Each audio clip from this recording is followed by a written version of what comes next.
Hey everyone, Ken Poole here with Engel and Volkers. Thanks for tuning in. I'm just going to bring you guys through a quick Simcoe County real estate market update. I've got behind me a table with a bunch of numbers. There's a lot of stuff on there, so I will guide you through it. But the key points that I want to hit here are mainly that prices are still continuing to hold relatively steady. Yes, I'm aware you're seeing a lot of places sitting on the market a little bit longer now, and you're also seeing a fair number of price drops and expireds, but even with that, you're not seeing any drastic pricing drops. So what we've got up here, this is going back to last year. This is October 10th to the 23rd of 2022. We've got lots of colors here, but generally speaking, the green colors are in the kind of upper 700s, averaging in around 790-ish. And the pink and the light blue here is a slightly higher tier than that. The yellow is a slightly lower tier. But it's just to help give you a visual, and you can see that October all the way through December, January, the new year, into March of this year, you're generally speaking seeing around the same price point. It's kind of bouncing around a little bit within about a 5% range. These numbers, SP to OLP, that's sale price versus the original list price, okay? So if it was, 94% of original list, that means that basically almost 6% came off of the original list price by the time it sold.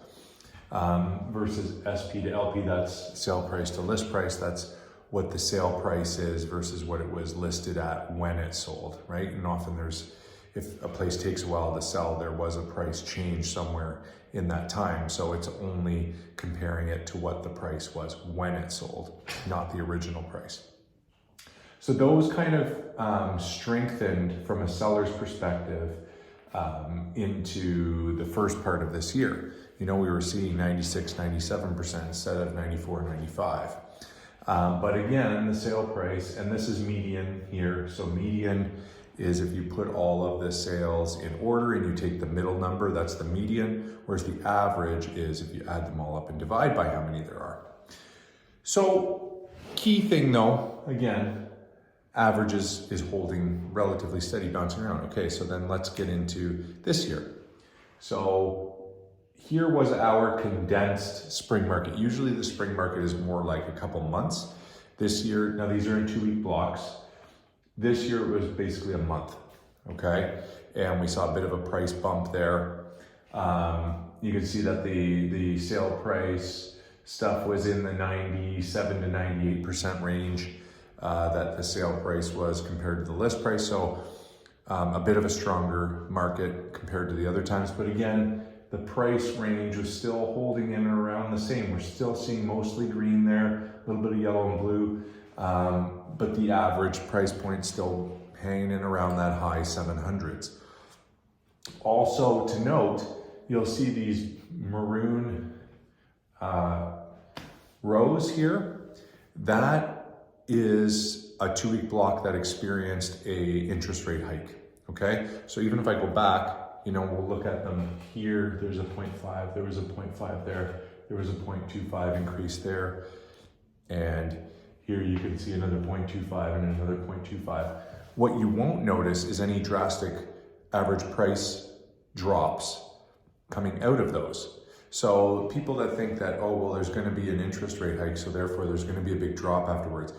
We haven't seen that in the last 2 years. So I don't know why people are holding on to that belief, but it's just not happening.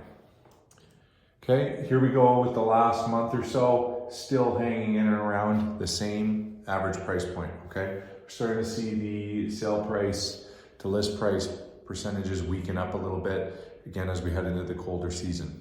So that's one thing I wanted to make you aware of is right now, we've been holding pretty much steady an average price point for over a year, and it just seems like we're following the same pattern. The other thing I want to show you is number of sales compared to the number of new listings, okay? And we generate what's called a sold to new list ratio. So sold to new list is simply how many sales there were divided by how many new listings there were. Okay, so if you have a higher sold to new list ratio, it's more of a seller's market. If it's a low sold to new list ratio, it's more of a buyer's market, right? And the other thing I started tracking, into this year was the months of inventory. Months of inventory is simply how much inventory is there on the board, and then how much sold in the last month. Okay, so it's just basically if there was no new inventory that came onto the board, how many months would it take to sell out of our current inventory in theory? When the months of inventory is low, it's again a good seller's market. If the months of inventory are on the higher end of the spectrum, it's more of a buyer's market, right? So you can see when I started tracking, it was kind of more in the 2.1 range. We can also see this was kind of when we were heading into a bit of a decent market for sellers in the spring. Okay, we saw sold to new list ratios hit up into that 60% range. And then once we got into the summertime, it starts weakening a little bit. We saw it bouncing more into the 40 to 50% range.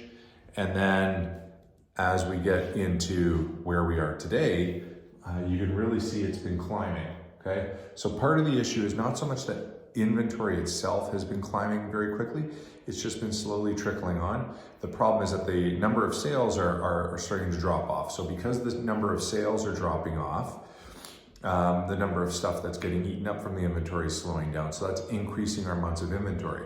As that months of inventory increases, you can expect there to be downwards pressure on pricing. But just based on the charts that I've shown you before, you shouldn't expect anything major to happen with pricing, right? We're talking about maybe a few percent weakening.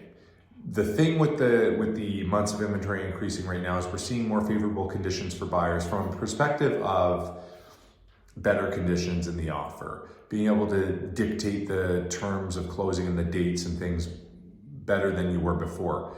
We're still not seeing any drastic drop off of pricing though, and I don't have reason to believe that that is coming in the near term future. What does this mean for you? Okay, if you're a buyer, this winter may end up being the best buying conditions you're going to see, well, you will have seen in a while, and it probably, if this is the last interest rate hike, if it hikes this month, if this is the last one, you may see conditions strengthen come next spring. So buying timing, never great to try and time perfectly, but this winter could be the best time.